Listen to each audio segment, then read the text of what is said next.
Good morning. हमारी water वाली unit complete हो चुकी है और आज हम सेकेंड बुक की third unit S block element start कर रहे हैं। इससे पहले आपने एस ब्लॉक एलिमेंट के बारे में classification of elements and periodicity in properties में पढ़ लिया है कि जो हमारी पीरियोडिक टेबल है उसको 4 ब्लॉक में बांटा गया है, S block, P block, D block and F block. आप ये भी जानते हैं कि एस ब्लॉक एलिमेंट हमारे ग्रुप फर्स्ट टू सेकेंड तक रखे गए हैं। पी ब्लॉक एलिमेंट हमारे पी ब्लॉक एलिमेंट आपके कहाँ तक रखे गए हैं, 13 से 18 तक, और डी ब्लॉक आपके वर्ग 3 से 12 तक रखे गए हैं। जबकि एफ ब्लॉक एलिमेंट को हमने 2 सीरीज में बांटा है, 4F और 5F, जिसको आप लेंथेनाइड और एक्टिनाइड के नाम से जानते हैं। तो आइए हम शुरू करते हैं एस ब्लॉक एलिमेंट।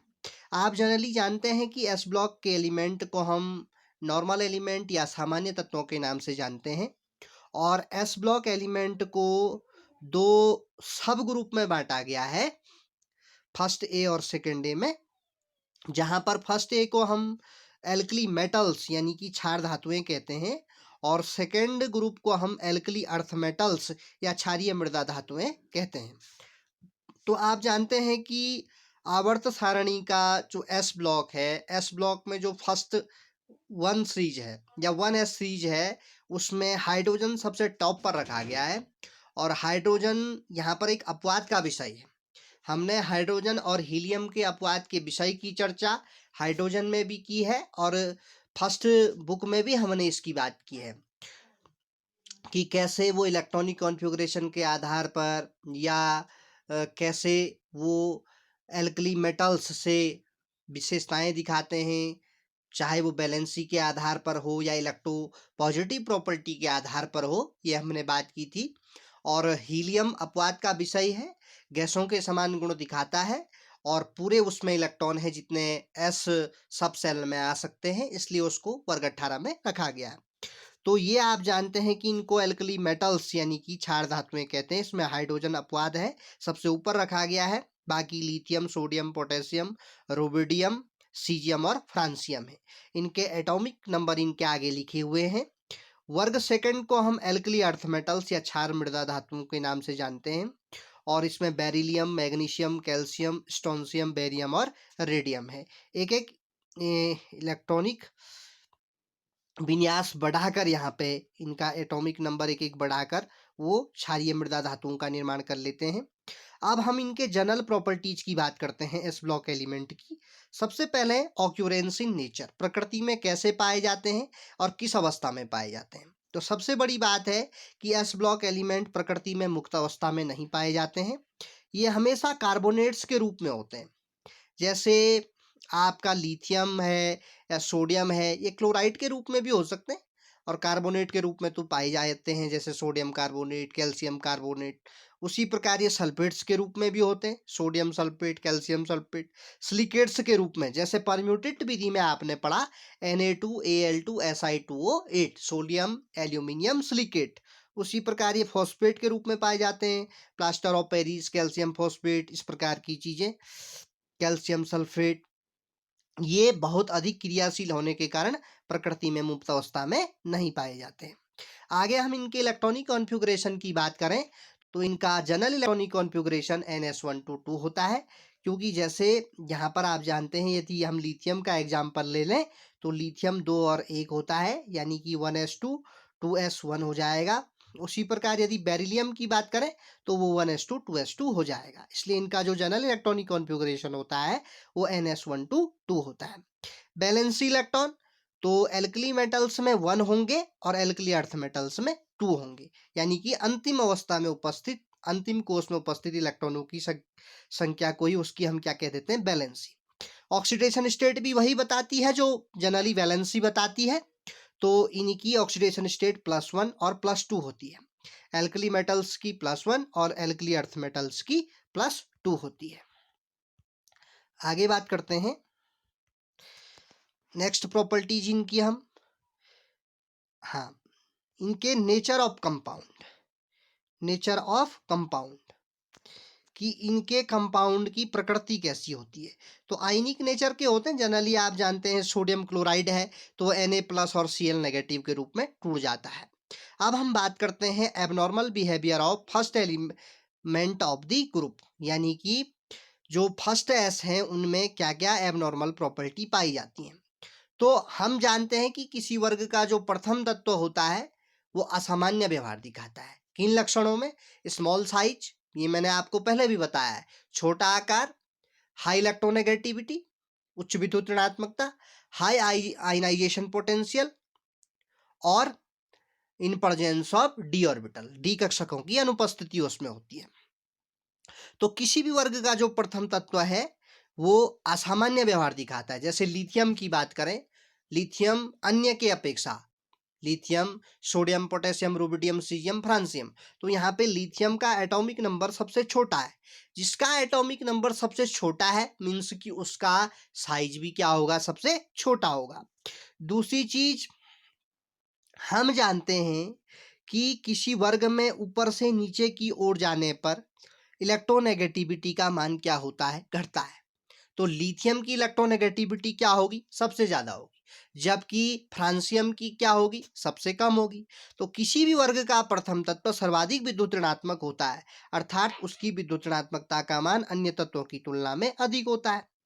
दूसरा, इसमें उच्च विद्युत ऋणात्मकता तो होती है और उच्च आयनन एंथैल्पी भी होती है किसी वर्ग के फर्स्ट एलिमेंट की। और इसमें डी कक्षकों की क्या होती है? अनुपस्थिति होती है, डी कक्षक नहीं पाए जाते हैं। जनरली यहाँ पे तो एस ब्लॉक एलिमेंट है तो जनरली अंतिम इलेक्ट्रॉन एस कोष में ही प्रवेश करता है। तो जब एस में ही पूरे इलेक्ट्रॉन भर लिए जा रहे हैं, लास्ट में एस में ही जा रहा है, पी में तो जा नहीं रहा है, तो इसलिए एस और पी में जाते हैं, यहाँ पे डी में जाते ही नहीं है। तो इसलिए यहाँ पे क्या होता है? आपका डी कक्षकों की अनुपस्थिति होती है। तो ये है आपका किसी ग्रुप का फर्स्ट एलिमेंट क्यों एबनॉर्मल बिहेवियर दिखाता है। तो small size, high ionization potential, high electronegativity and non ability of d orbitals, d कक्षकों की उसमें क्या होती है? अनुपस्थिति होती है।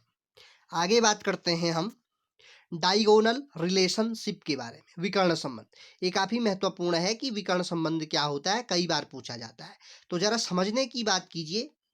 यहाँ पर आपको द्वितीय आवर्त के तत्व हैं लिथियम, बेरिलियम, बोरान, और ये तृतीय आवर्त के तत्व हैं सोडियम, मैग्नीशियम, क्लोरीन। और यहाँ पे वर्ग फर्स्ट के तत्व हैं लिथियम, सोडियम, ये वर्ग सेकंड के तत्व हैं बेरिलियम, मैग्नीशियम, और ये वर्ग 13 के तत्व हैं बोरॉन और एल्यूमिनियम। तो यहाँ पे आपको दिख रहा है कि ये लिथियम एक डायगोनल के रूप में मैग्नीशियम से क्या दिखा रहा है? रिलेशनशिप दिखा रहा है। और ये बेरिलियम एल्यूमिनियम से क्या दिखा रहा है? रिलेशनशिप दिखा रहा है। क्योंकि आप जानते हैं lithium, sodium, potassium, rubidium, caesium, francium, और बेरिलियम, मैग्नीशियम, एल्यूमिनियम, सिलिकॉन, तो ये एल्कली अर्थ मेटल्स और एल्कली मेटल्स आपस में क्या दिखा रहे हैं? संबंध दिखा रहे हैं। यानी कि वर्ग का जो प्रथम तत्व है, यानी कि द्वितीय आवर्त का तत्व, अपने दाएं स्थित पड़ोसी वर्ग के द्वितीय तत्व के साथ समानताएं दिखाता है। इसका कारण क्या है? कि आयनों के आकार में समानता होती है। लिथियम, मैग्नीशियम या बेरिलियम, एल्यूमिनियम के विद्युत ऋणात्मकता के मानों में समानता होती है, और ध्रुवण क्षमता में भी क्या होती है? समानता होती है। पोलराइजेशन, कितना ये घुमा रहा है, रोटेशन कर रहा है, उसमें भी क्या होती है? समानता होती है। अब हम यहाँ पर फर्स्ट जो एलिमेंट्स हैं, यानी कि जिनको हम एल्कली मेटल्स यानी कि क्षार धातुएं कहते हैं, यानी कि जिसमें हाइड्रोजन सबसे ऊपर है अपवाद, बाकी lithium, sodium, potassium, rubidium, caesium, इनके हम क्या करेंगे? प्रॉपर्टी पढ़ेंगे। तो सबसे पहली प्रॉपर्टी है इलेक्ट्रॉनिक कॉन्फ़िगरेशन। तो यहाँ पे आप देख पा रहे हैं कि लिथियम का यदि इलेक्ट्रॉनिक कॉन्फ़िगरेशन देखें तो 1s2 2s1 है। सोडियम का देखें तो 1s2 2s2 2p6 3s1 है। और 19 पोटेशियम का 1s2 2s2 2p6 3s2 3p6 4s1 है।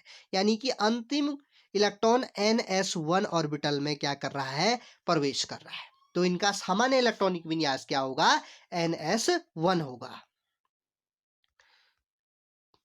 अगली बात करते हैं एटॉमिक एंड आयनिक रेडियस के बारे में। परमाणु त्रिज्या और आयनिक त्रिज्या के बारे में। ये आप पहले भी पढ़ चुके हैं कि किसी वर्ग में, किसी ग्रुप में जब हम ऊपर से नीचे की ओर जाते हैं तो ऊपर से नीचे की ओर जाने पर परमाणु क्रमांक बढ़ता है। जैसे लिथियम का 3 है और सोडियम का 11 है और पोटेशियम का 19 है। तो जिसका परमाणु क्रमांक छोटा है उसका आकार क्या होगा? छोटा। लिथियम का परमाणु क्रमांक 3 है, उसका आकार छोटा होगा। सोडियम का 11 है, उसका आकार जरा बड़ा होगा। पोटेशियम का 19 है, उसका आकार जरा और बड़ा होगा। तो जैसे जैसे हम किसी ग्रुप में ऊपर से नीचे की ओर जाते हैं तो एटॉमिक नंबर बढ़ने पर एटॉमिक साइज भी बढ़ता है, और जैसे जैसे एटॉमिक साइज बढ़ती है वैसे वैसे एटॉमिक रेडियस भी बढ़ती है। इसकी रेडियस, क्योंकि ये पूरा डायमीटर होता है, रेडियस इसकी हाफ होती है। ये इसकी रेडियस है, ये इसकी रेडियस है और ये इसकी रेडियस है। तो जैसे जैसे एटॉमिक नंबर बढ़ेगा एटॉमिक साइज भी बढ़ेगा, और एटॉमिक साइज के बढ़ने पर एटॉमिक रेडियस भी बढ़ेगी। यही सेम आयनिक रेडियस में भी होती है। आयनिक रेडियस मतलब आयनों की रेडियस। जैसे लिथियम 2+ की, सोडियम 2+ की, तो वो क्या हो जाएगी? उनकी आयनिक रेडियस। तो परमाणु क्रमांक बढ़ने पर परमाणु आकार बढ़ता है, परमाणु आकार बढ़ने पर परमाणु त्रिज्या भी बढ़ती है। जैसे यहाँ पर आपको एग्जाम्पल दिख रहा है, लिथियम की 152 पिकोमीटर है, सोडियम की 186 पिकोमीटर है और सीजियम की 265 पिकोमीटर है। उसी प्रकार आयनिक रेडियस की बात करें तो लिथियम की 76 पिकोमीटर है और सीजियम की 167 है और फ्रांसियम की 180 पिकोमीटर है, जो बढ़ रही है। अब हम बात करते हैं आयनाइजेशन एंथैल्पी के बारे में, आयनन एंथैल्पी के बारे में। तो जैसे जैसे हम वर्ग में ऊपर से नीचे की ओर जाते हैं परमाणु क्रमांक बढ़ता है। परमाणु क्रमांक बढ़ने पर आयनन एंथैल्पी का मान कम हो जाता है। इसका कारण यह है कि बढ़ते हुए नाभिकीय आवेश की तुलना में बढ़ते हुए परमाणु क्रमांक का प्रभाव बढ़ जाता है। जो मैंने आपको बोला भी है कि जो एटॉमिक साइज होता है वो इन्वर्सली प्रोपोर्शनल होता है इफेक्टिव के, जेड इफेक्टिव के। यानी कि जो एटॉमिक नंबर होती है वो इन्वर्सली प्रोपोर्शनल टू होती है जेड इफेक्टिव, प्रभावी नाभिकीय आवेश के। तो जैसे जैसे परमाणु क्रमांक बढ़ेगा, परमाणु क्रमांक बढ़ने पर क्या होगा? प्रभावी नाभिकीय आवेश घटता है, और प्रभावी नाभिकीय आवेश के घटने पर ही आयनन एंथैल्पी के मान में भी क्या होती है? कमी होती है। तो इसलिए प्रभावी नाभिकीय आवेश में कमी होने पर इनकी आयनन एंथैल्पियां घटती हैं। लिथियम की सबसे ज्यादा होगी और फ्रांसियम की क्या है? सबसे कम, 375 किलोजूल पर मोल। ये एंथैल्पी का क्या होती है? यूनिट, किलोजूल पर मोल। उसी प्रकार जलयोजन एंथैल्पी, क्षार धातुओं की जलयोजन एंथैल्पी आयनिक आकार के बढ़ने पर घटती है। जैसे लिथियम प्लस, सोडियम प्लस, ये लिथियम प्लस की क्या होगी? ग्रेटर देन होगी। तो लिथियम की जलयोजन एंथैल्पी का मान सर्वाधिक होगा। लिथियम के अधिकांश लवण LiCl 2H2O जलयोजित होते हैं। अब हम इनकी फिजिकल प्रॉपर्टीज के बारे में बात करेंगे। क्षार धातुएं बहुत ही नरम, हल्की और चांदी के समान सफेद होती हैं। बड़ा आकार होने के कारण इनका डेंसिटी कम हो जाता है, घनत्व कम हो जाता है। इनके बॉइलिंग पॉइंट, मेल्टिंग पॉइंट कम होते हैं और इनके बीच मात्र एक संयोजी इलेक्ट्रॉन होने के कारण इनके बीच दुर्बल धात्विक बॉन्ड होता है, यानी कि वीक मेटेलिक बॉन्ड ये बनाते हैं। तो आज की क्लास में इतना ही। अगली क्लास में हम फिर नई चीज़ों को लेकर आएंगे। Thank you very much.